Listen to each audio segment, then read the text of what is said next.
With house and block sizes getting smaller and smaller, when you live in the city, every bit of space counts.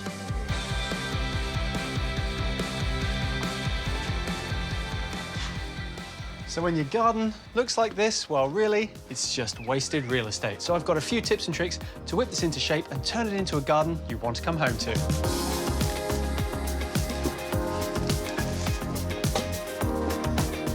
It hasn't taken long to work out what the problems are in this garden. Having a look at the soil, it's incredibly wet, really compacted, and there's not enough sun to dry it out. And what that does is bring in weed growth. And when you get weed growth, the garden gets forgotten about and all the plants suffer because the nutrients are going into the weeds rather than the plants. On the plus side, though, we do have this pretty spectacular rock face behind me, and once that's all cleared off, that's going to be a real feature.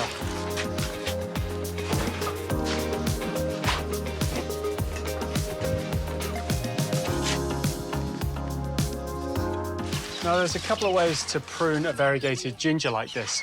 If it gets really congested, you can get some hedge trimmers and just take it all off at ground level. That will shoot lots of new growth out. But if you want it to look a little bit nicer, you can find all the ones that look ratty, chase them right the way down to ground level in here, and then just snip away.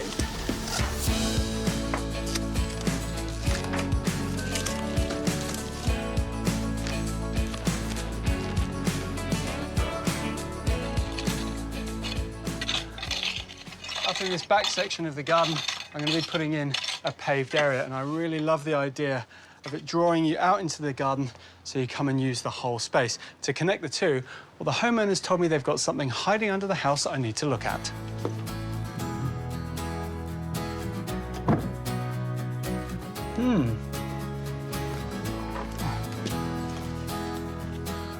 Well, they certainly weren't kidding. There are some pavers under here. How they got here, I've got no idea, and how I'll get them out is another question. But I can see these forming lovely stepping stones throughout the garden. How many is there?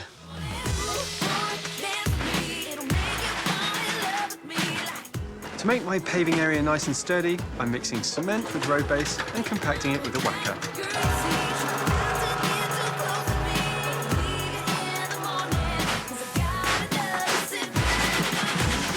We've just got some wash sand, which will screed out, make it nice and flat.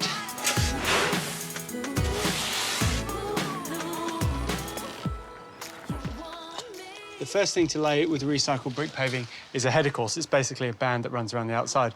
We'll then be doing a herringbone pattern on the inside. Now, I love using recycled bricks because they've got a lovely texture to them, a lovely colour to them, and it complements the stone wall behind us.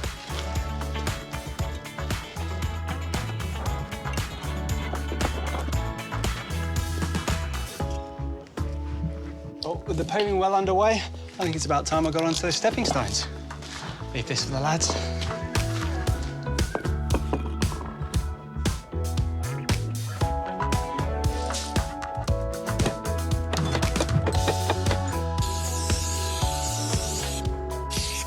My plan for the pavers that I found under the house is to create a stepping stone path. Now, we've got enough for 6 to work to the back area, and that's really nice because it's going to slow you down as you walk through the space, enjoy all the planting, and take you to the back entertaining area.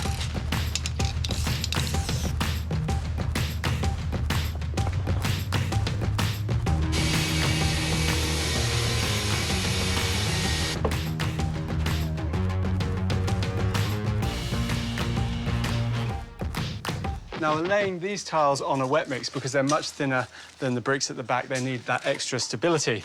But you can really see how the design is coming together, and I can't wait to get some plants in.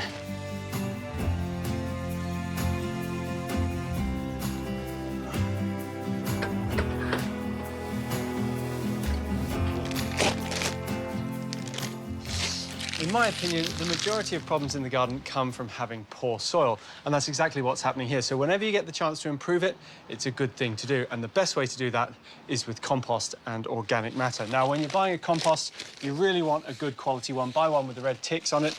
I like the Rich Grow Black Marble because it's got an added fertilizer as well, so it gives a boost. Now, what you want to do is apply a layer over the surface of the soil and then dig that through with a shovel.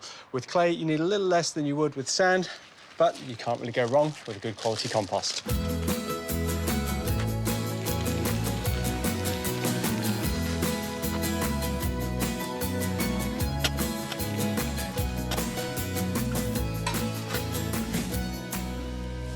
Now, the homeowners have told me that this garden gets hardly any sun, a maximum of 3 hours in the middle of summer. We've got this huge bank of viburnum and camellia on this side, so I want to plant some height here, but we've got to go with shade-tolerant plants, which is why I'm using a coin-spotted tree fern. Now, these are a fast-growing fern. They'll give us a lovely slender trunk and a canopy. There's no point trying to hide from the shade. We might as well go for it and make a lovely green oasis. Love will come again. I don't know where or when. I do know until then. I'll just look up and follow the rainbow. To underplant the viburnum, I'm using a strobilanthes. Now, this one is called gold fuchsia. It's got a really deep purple leaf, which is excellent because in winter it gets covered in flowers, which you can see some through here. They hang on all the way till spring, but they contrast perfectly against that dark foliage.